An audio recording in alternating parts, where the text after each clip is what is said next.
Alright, ladies and gentlemen, welcome back to the channel, guys. Today we have a Toronto Raptors video for you. Thank you so much for the response to the last video. I believe it's actually over 200 likes, so if you enjoy this video, be sure to hit that like button, hit that sub button. Let's try and aim for 250 likes right now. The off season is super slow, so every like is greatly appreciated. I also have all my links to my socials down below in the bio. With that being said, let's get into the video. I wanted to talk about the Toronto Raptors because the Bleacher Report came out with a biggest weakness or biggest problem for all 30 teams in the NBA, and they gave the Raptors' biggest issue rebounding, and I think most Raptors fans would actually agree that is totally true.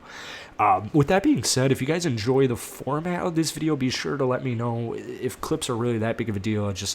I'd love to hear any feedback on just quality of videos, picture videos, all that good stuff, because the NBA does flag every single video you make that uses their clips, so you don't make any money off them. So let me know if you like this picture, if it's good enough, or if I can tweak it or go back to videos, whatever it is. So essentially the Raptors problem right now is you have Ken Birch and you have Precious Achiuwa as your kind of main centers right now, and they're both 6'8". And the Raptors last season, a huge issue for them was rebounding the ball. I'm not trying to say Ken Birch and Precious Achiuwa aren't quality big men, and they're both fully capable to start. But the Raptors, they ranked 28th last season in rebounding. And so I think what they will do with, first off, the Raptors are very long. And so I don't think it will be as much of an issue as it was last season, especially with the addition of Precious Achiuwa. His statistics are not too bad. 10.2 rebounds per 36 minutes as a rookie, 16.1 total rebound percentage. So if you guys have been watching me, you know my opinions on Precious Achiuwa. I honestly think if he has a good season, he might just be the long-term starting center for the Toronto Raptors. But this is one of the few times that I read a Bleacher Report article, and I actually kind of agreed with one of these takes here. Tristan Thompson, he has a 19 total rebound percentage, which is 10th in the NBA. It might be worth exploring. What I really like about the Tristan Thompson situation is, first off, not the contract. And the contract actually isn't that bad. Tristan Thompson next season will make $9.7 million. And I still, if he were to actually get traded to the Raptors, this isn't somebody, unless they're winning games with him starting, this is more of a guy I just like to see in the rotation. So it would be just kind of a cheap-ish quick fix.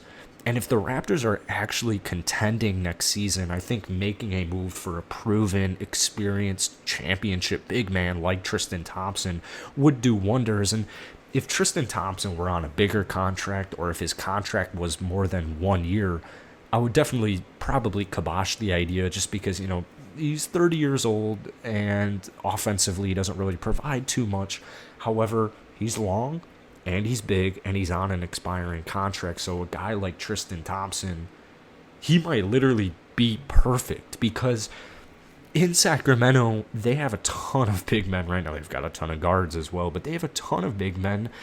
And Tristan Thompson just got traded there, and I don't think he's really going to have a role on that roster. So I don't know what the package would look like. I think ideally some type of Goran Dragic for Tristan Thompson type of trade, but I don't think that's really enticing to Sacramento.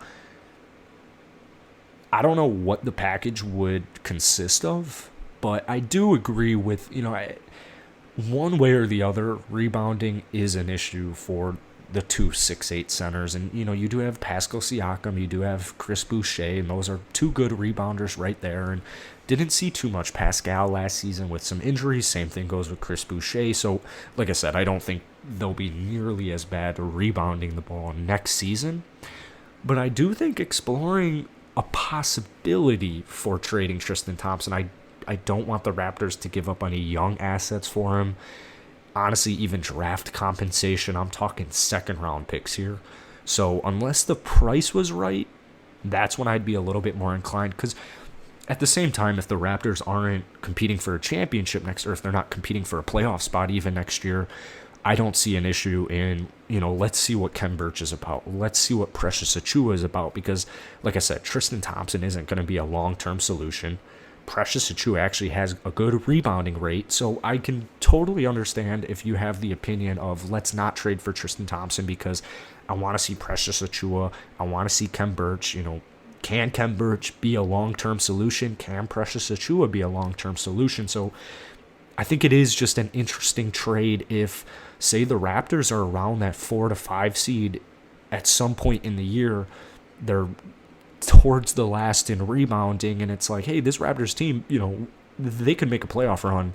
That's when I think you start to entertain solutions like this or trade ideas like this. But I thought it was actually just a pretty decent idea by Bleacher Report, so I wanted to hear your guys' opinions, and then I wanted to try out this new video format. So hit the like button, hit that sub button. Let me know if you'd be inclined to a Tristan Thompson trade, or if you want to see the young guys continue to develop, or if you just don't think it will be as much of an issue due to injury, finally getting healthy. I guess Pascal isn't quite healthy yet, but hopefully they'll be healthy this next season, and maybe it won't be as big of an issue. Essentially, go ahead and comment your opinion down below. Peace.